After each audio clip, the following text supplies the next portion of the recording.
Ubu nibwo wajya wamenya ko ya mvugo igira iti igihe nta mafaranga ari ukuri. By'umwihariko muri ibi bihe hakomeje kugaragara impinduka za hato na hato mu bikorwa by'ubushabitsi.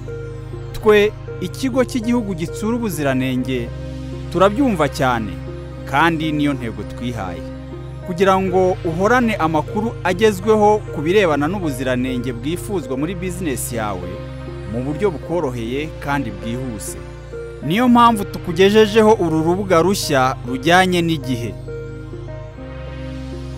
Ruzagufasha kurushaho gukora byinshi kandi byiza udahenzwe.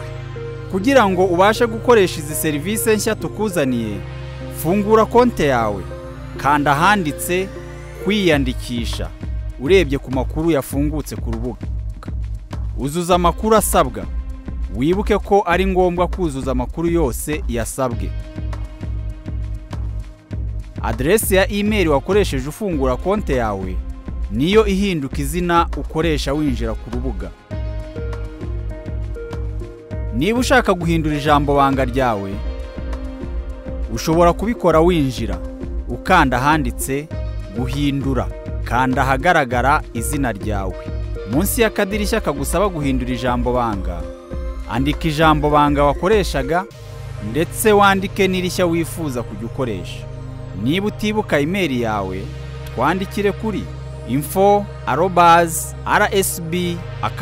info@rsb.gov.rw cyangwa uduhamagare kuri akamenyetso ko guteranya 250 788 30 34 92.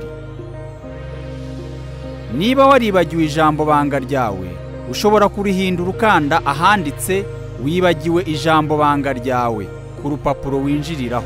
Uzabona ubutumwa kuri email yawe buriho umurongo uzakandaho ukuganisha ku guhindura ijambo banga ryawe.